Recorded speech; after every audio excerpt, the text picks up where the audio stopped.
have the title right. I've come to love this guy. He's everywhere, all over the state, and northern Illinois now, I find out. Guy never sleeps. Sometime I wake up at 2 in the morning and I get on Facebook and I see toss-ups on there. What the hell, he don't sleep either. But great minds think alike, so. We're always busy. I'd like to invite him to speak as long as you like. I'll call you when you're done. All right. Well, good evening, everyone. It's a pleasure to be here, and I appreciate Don inviting me to be the speaker at Republican Party of Columbia County Pints and Politics. And it's really great to see how you're moving the party forward with all the great work that you're doing and all the events. And Don, your involvement in conservative activism. My name is Tausif Anam, and I often like to begin by saying I'm your friend from Dane County. Yeah, I have lived in Madison, Wisconsin for approximately 12 years now. Came to the United States as a legal immigrant in 2007, and approximately 5 years ago, my mother and I both became U.S. citizens. All right. So I often say something that is very true, that making the state of Wisconsin my home was one of the best decisions I've made in my life. It was one of the best things that happened. So after coming to the United States, I started pursuing a Bachelor of Arts degree in political science, and got my degree in 2011. Right after I was done with my undergrad, I went into graduate school and obtained my Master of Public Affairs degree, but focusing on healthcare policy. And after that, I worked in the private sector, I worked in state government and now federal government. So I've seen various sides, various sectors. And I am also a writer. I have a creative side, so I've self-published 2 books of poetry. And because I'm a public policy analyst by training, I also write on state and local issues and various social issues, and I send letters to the editor, which have been published in Milwaukee Journal-Sentinel, Wisconsin State Journal, the Capital Times, and also the Dodgeville Chronicle. So I also do a lot of writing. And obviously, I am very much involved in the Republican Party and in activism and making sure that we elect conservative leaders at different levels of government. So a while back, somebody asked me, if you were to pick 1 or 2 words to describe yourself, what would it be? What would you say about yourself? And I didn't have to think much, and I said, public servant. And I repeated, I consider myself to be a public servant. Now, typically, when we think about public service, what do we usually think about first? We think about government jobs, right? Public service brings to mind political leaders who have been elected to office, as well as bureaucrats in different agencies working to make sure that whatever they do is in public interest. That's what we think about public service. But public service goes well beyond being on government payroll to serve in different agencies and offices.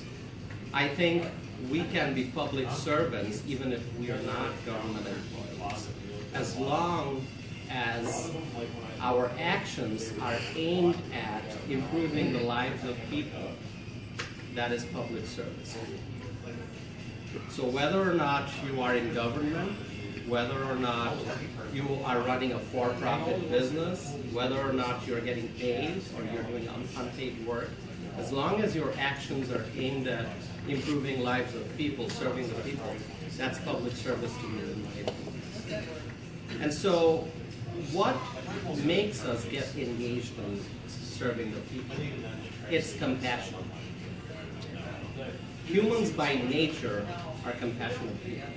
And the United States of America is an example of compassion because we are engaged in improving the lives of people all around the world through different activities. And so compassion leads to public service. Now, I first learned about compassion and serving the people from within my family. My maternal grandfather, he was a businessman.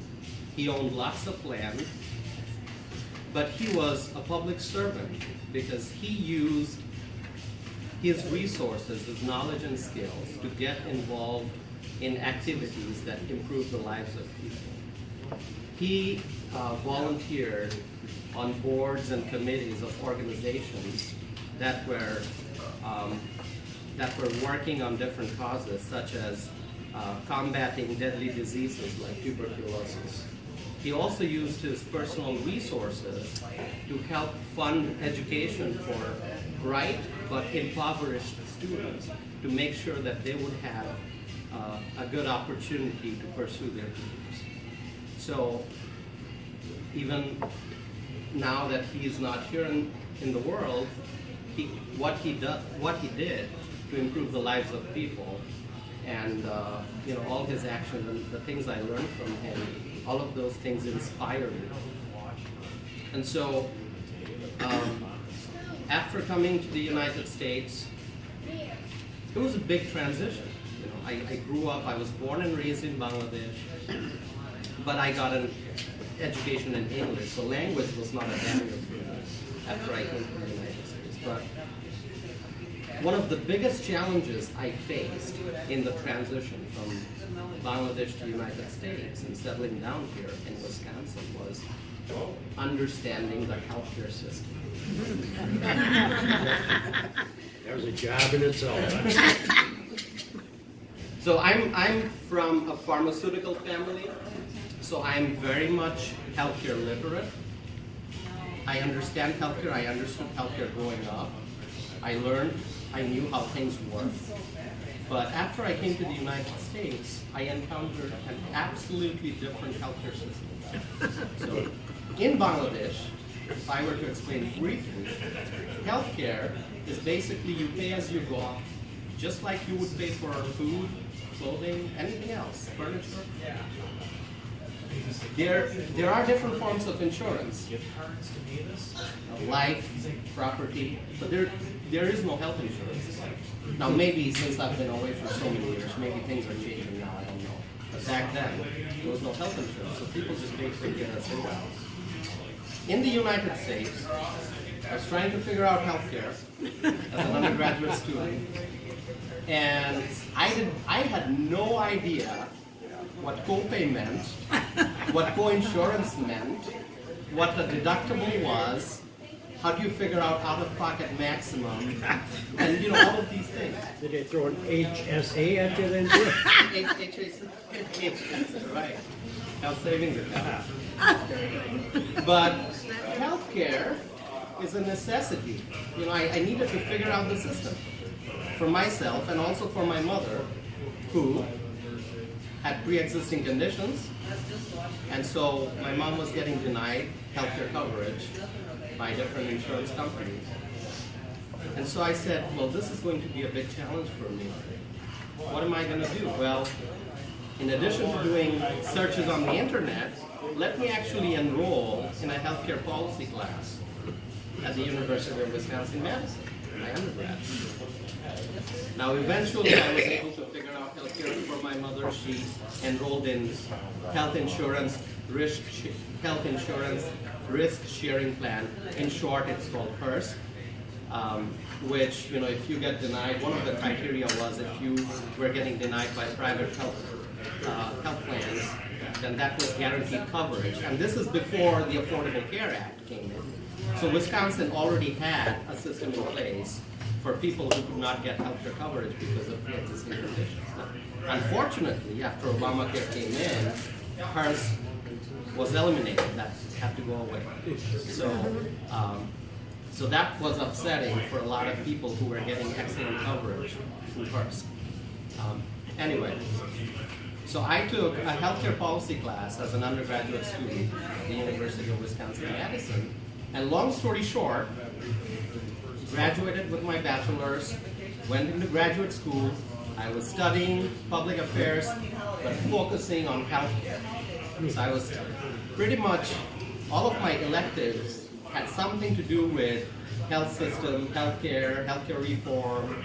So I was deeply involved in studying healthcare policy, and it all began with one challenge that I could not understand, the simple healthcare terminology after I came to the US. So my life led me in that direction. Not only did I pursue healthcare policy through my undergraduate and graduate coursework, but also I ended up working at the Wisconsin Medical Society, at the time the largest association of doctors in the state. And I also ended up working at the Population Health Institute. I also worked at the Wisconsin Legislative Council, which is a nonpartisan service agency of the Wisconsin State Legislature. And my focus was doing work on healthcare policy, primarily long-term care and senior citizen issues. And then eventually, after I graduated, I spent some time at United with Dane County, a nonprofit side, but then I worked at the Wisconsin Department of Health Services as a Medicaid contract compliance analyst, overseeing the health maintenance organizations that contract with the state to serve better care recipients. So I was deeply involved in healthcare at that time. And so, well, that is exactly what I'm going to talk about next. So, I thought initially that as a new immigrant, it was me who had no understanding of healthcare. As I did research on healthcare through all these different positions, as I was getting involved in understanding the politics of healthcare, the legislative side, the research side, I realized that a lot of people in America had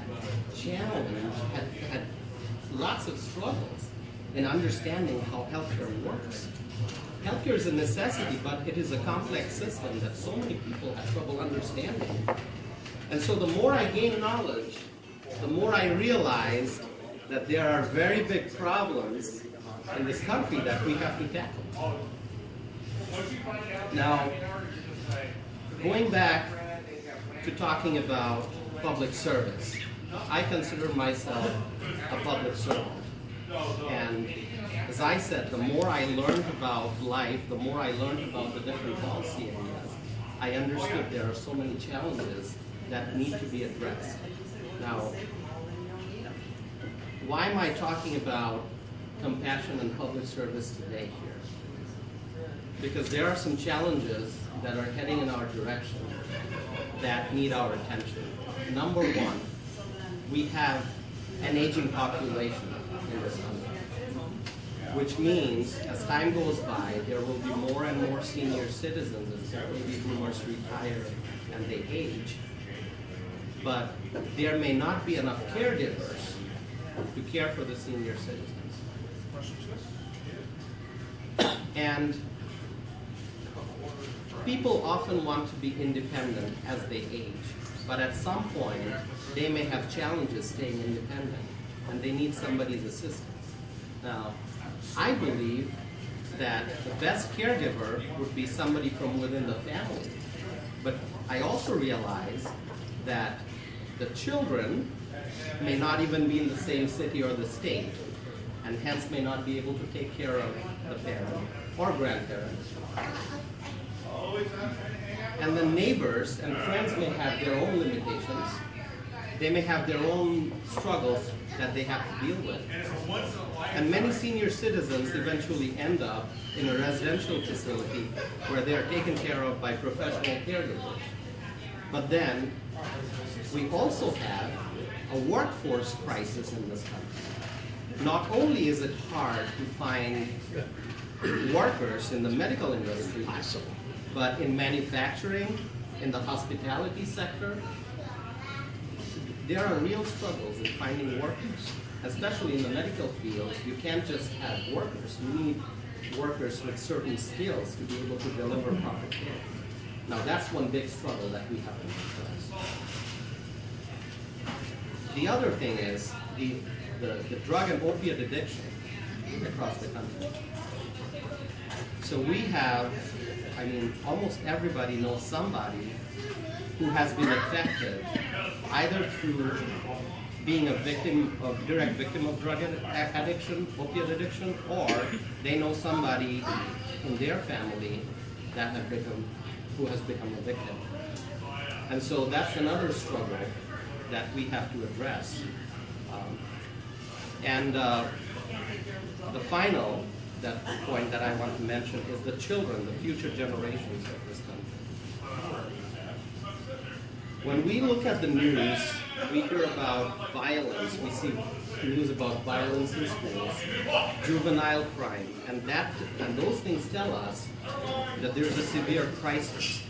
Now, kids often end up in families that may be dysfunctional growing.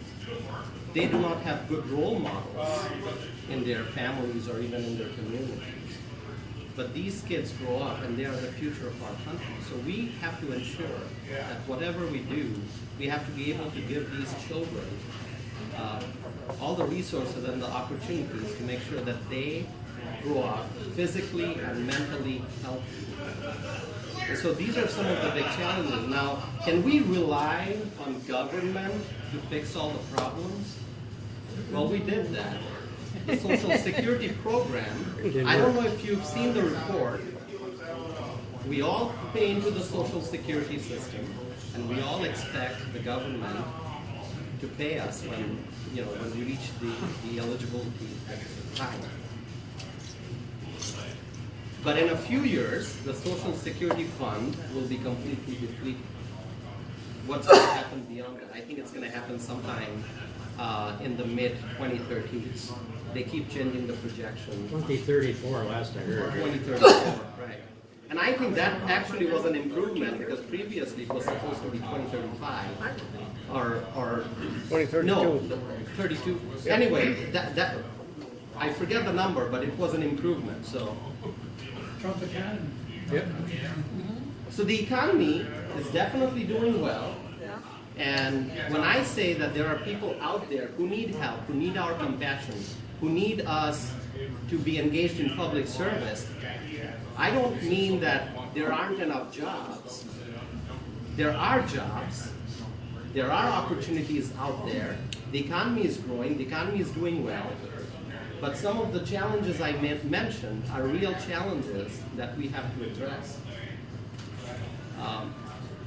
Obviously, the good economy helps improve a lot of lives, but then still there are all these big problems. And so I consider myself to be a public servant, and I know that whatever I do in the future, I will be in some way, shape, or form engaged in public service, engaged in helping improve people's lives. But we need to think beyond government. We need to think beyond big organizations. How can we help improve people's lives through our actions every single day? That's what we have to think. Obviously, there's no one-size-fits-all solution, but I just wanted to highlight some of the real problems that I see as a public policy analyst, as a public servant, that we must tackle. Because these problems affect all of us. We all have senior citizens in our country. We all live in communities where somebody's suffering from addiction. We live in communities where in some home or in somewhere, a child is not getting the proper attention and care that he or she deserves. So I just wanted to talk to you about my views on compassion, the sense of urgency that I feel that we must act. We can't wait for others to act, but every day, what can we do to help improve lives? And that's the other question.